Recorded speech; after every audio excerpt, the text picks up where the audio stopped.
the arrival of Mr. Solansi, the chairmanship executive can we all remain standing as we thank you very much.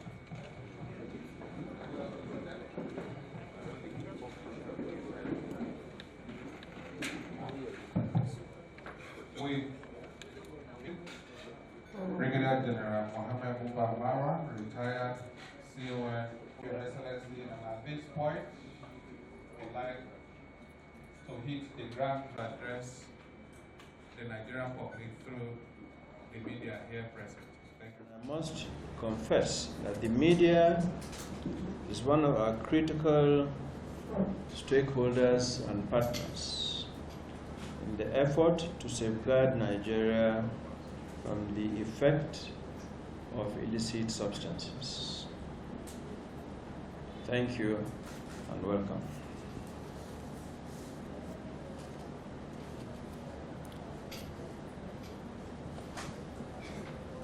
This press conference is one of our media events for the year.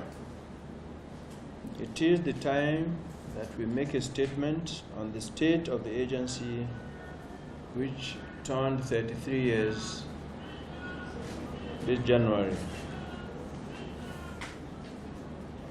Also, the briefing affords me the opportunity to give an account of my stewardship as the chairman CEO following my assumption of duty on January 18th, 2021.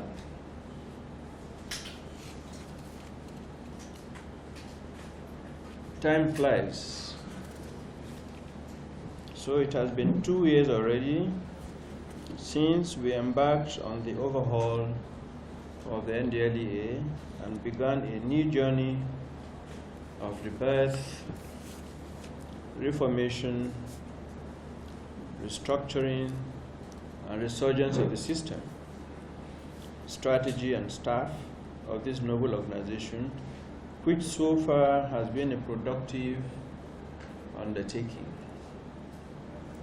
We constantly update the public about the progress of NDLEA through our weekly reports of seizures and arrests and other major developments, periodic engagement on TV and radio, as well as our weekly interactive session on Twitter Space, which also streams live on other social media platforms such as YouTube, Instagram, and Facebook.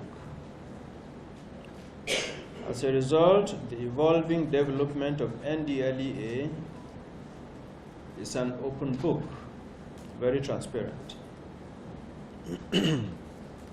Just as well, we have been keeping an open door policy which allows members of society to join us and our partners in the whole of society approach to solving the illicit drug problem. The task of salvaging Nigeria from the nadir of illicit drugs does not leave room for complacency.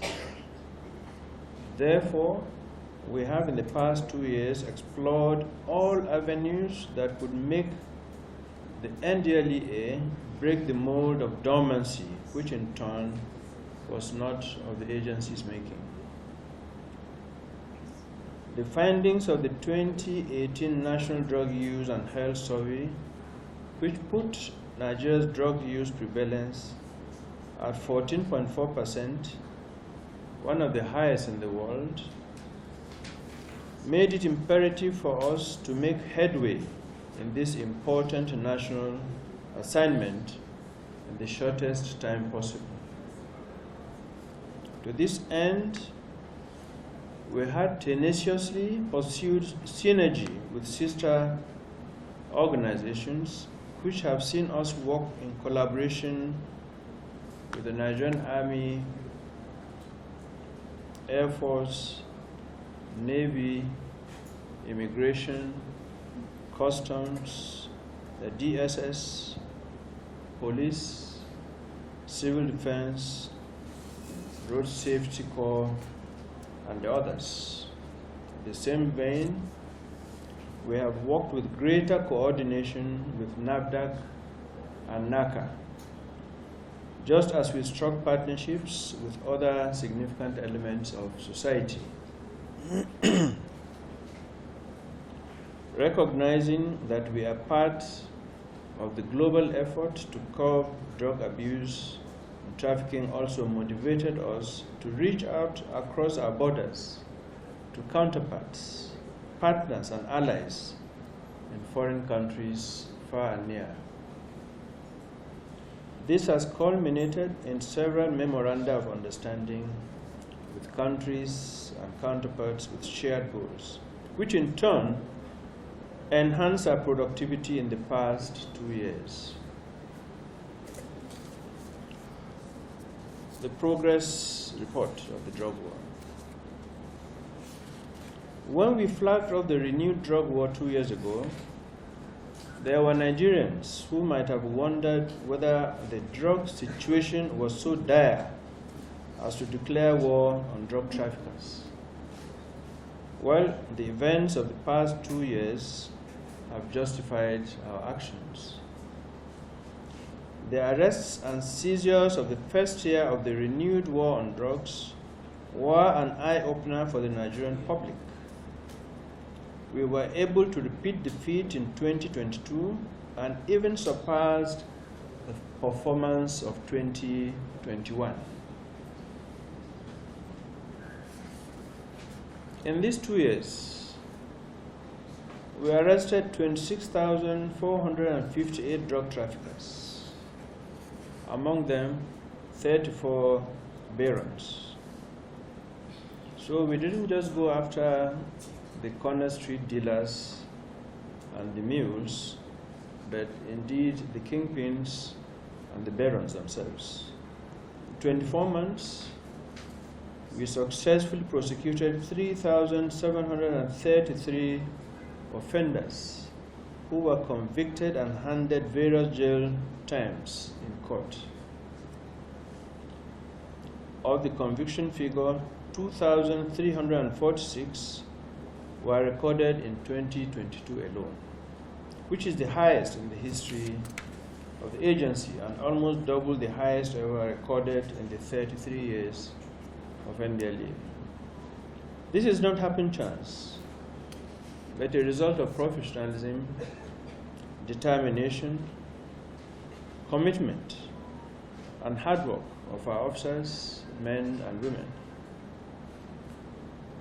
Illicit substances seized across the country were about 5,730,000 kilograms. That's about 5,700 tons seized, which together with cash seized were worth over 500 billion naira. Our offensive action also led to the discovery and destruction of 785 hectares of cannabis farms across 12 states in the country. We also made huge gains in our drug demand reduction efforts as we succeeded in counseling and rehabilitating 19,401 persons, majority of who went through brief interventions. The epochal year that 2022 was.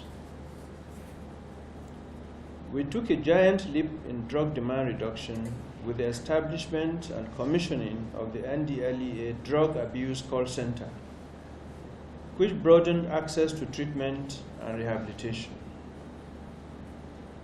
It was a year we had unprecedented support too, notably from the Governors' Wives Forum, which made commitments to broaden and deepen social efforts to ameliorate the consequences of drug use. We also had support from our international partners, chiefly the UNODC, our counterparts and governments of the United States, France, Germany, United Kingdom, India, and South Korea. The support came in the form of donations of equipment, training, intelligence, and other logistics. In the year in question, our WADA advocacy gathered pace, and we were able to elicit positive and encouraging responses from our society. Royal fathers, community leaders, heads of faith-based bodies, public servants, and captains of businesses have all responded warmly to our programs. Some of these high-profile personalities have become WADA ambassadors. The year was marked with definitive developments in our drug supply reduction strategy that showed that we are on track and in the right direction in our efforts to end the drug scourge in Nigeria. I am sure you can all recall the cocaine bust in Ikorodu, the illicit methamphetamine laboratory discoveries, and the massive tramadol haul uncovered both in VGC and Lekki Aja areas of Lagos and more. Within NDLEA itself, there were several positive developments in the administration and welfare of our staff, one of which was the promotion of 1,018 officers in November 2022. Now let's take a peek at the outlook for this year, 2023. Our achievements of the past 2 years is a testament to the possibility of a drug-free Nigeria. This year we shall be more driven to raise the bar. The factors are in our favor. As we begin the journey of the 3rd year of the renewed war on drugs, we are aware of the imperative to raise the momentum and surpass our performance of the past 2 years. And speaking on behalf of NDLEA, we are firmly resolved to surpass our record this year. We will reach further across the globe to any extent necessary to secure our society from the scourge of illicit drugs. Top on our agenda is to build on the professionalism of our officers and ensure their welfare. We shall maintain best practices, intensify training, and add more teeth to our operations in terms of arms, mobility, and will be more intelligence-led. We did all the necessary groundwork in 2022. We shall build on those foundations in 2023. For instance, we are in the process of concluding MOUs with our counterparts in India, Saudi Arabia, and South Africa. The bilateral relationships will help stem the flow of illicit opioids into Nigeria. Another example, we have had a record number of capacity building trainings in 2022, both in the country and overseas. We also had a better budget for this year, which will allow us to undertake tactical and strategic steps. The anticipated amendment of the NDLEA Act will be this year, and that will strengthen the arm of our agency in its drug law enforcement.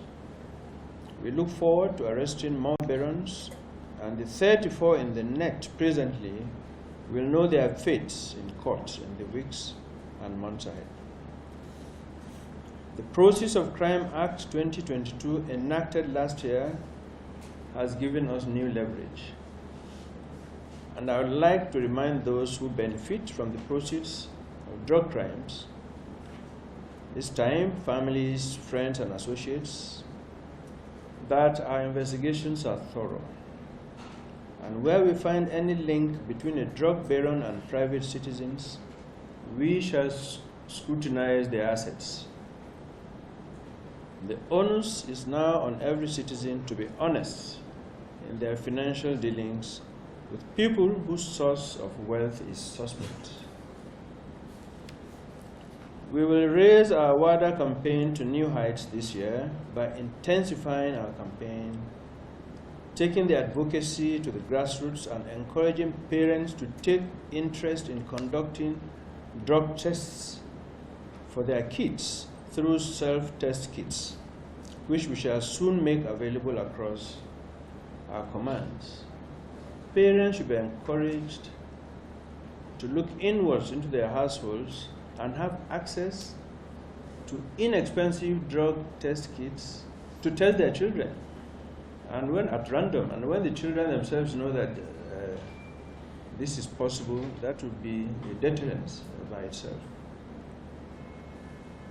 We will do all the right things to get everyone in society to see action against illicit drugs as a personal assignment. Last year, NDLEA attended the 30th conference of the heads of drug law enforcement agencies in Africa, CONLIA, and Nigeria was unanimously voted to host the 31st conference later this year. This is one of our big events for 2023. Another big project before the agency this year is the recruitment and training of new officers. We have prepared for the task in the past months, and very soon we will commence the recruitment process that will culminate in no less than 5,000 new intakes entering our academy in Jos for basic narcotics training for officers and other ranks.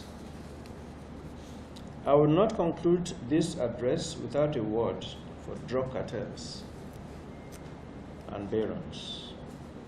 Last year, I issued a New Year appeal to them and also warned that those who refuse to heed the warning will find themselves in a difficult situation.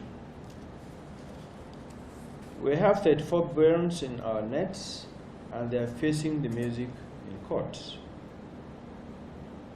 We have secured orders for the temporary forfeiture of their assets. With our prosecution being top-notch, they can look forward to a long time in prison and final forfeiture of their wealth and assets. Those involved in the illicit drug trade should take a cue from our actions. The signs are clear. We have already in the first 2 weeks of this year taken down 3 major drug cartels, one of which has built extensive networks across the world, while at least 6 of their kingpins are in custody as I speak. The details you will get to know in the coming days. Lastly, I wish to assure Nigerians that NDLEA is firmly on the task of making Nigeria safe from illicit substances. A drug-free Nigeria may seem like a utopia, but I tell you it is achievable.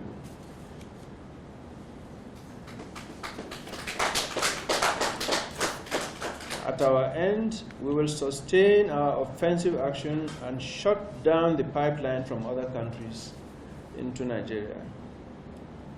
We shall broaden access to treatment and rehabilitation, and we will continue to carry Nigerians along on this journey to curb the trafficking and abuse of substances in Nigeria. All we ask of our compatriots is to collaborate with NDLEA. We owe a lot of people and institutions gratitude for the turnaround of the NDLEA. First of all, President Muhammadu Buhari, for his tireless support, which has been the driving force for change in the country's drug use narrative. All that has been achieved so far and ongoing efforts are part of the President Buhari administration's agenda for a better Nigeria. We similarly appreciate the efforts of the National Assembly through the two committees in the Senate and House of Reps that have oversight of the agency. We also deeply appreciate the Honorable Minister of Justice and Attorney General of the Federation, Mr. Abubakar Malami, CON, the UNODC, our foreign partners and sister agencies, who have all in one way or the other been catalysts to the NDLEA productivity in the past 2 years. I will conclude by making special commendations for our officers, men and women who are daily risking their lives in the forests, on the streets, on the highways, and other dangerous terrains across the country, chasing merchants of death and mopping up illicit substances. You are all heroes. To our media friends, we say a big thank you. This is a year of great expectations, and NDLEA will work to deliver on its mandate. Of that, I am certain. Thank you for listening. And we'll begin with Kingsley. First of all, thank you, Kingsley, for the kind remarks on the agency. We have suffered casualties in our operations as recently as last week in Sokoto State, where one of our officials was killed in action. What happens in the various communities is some of the barons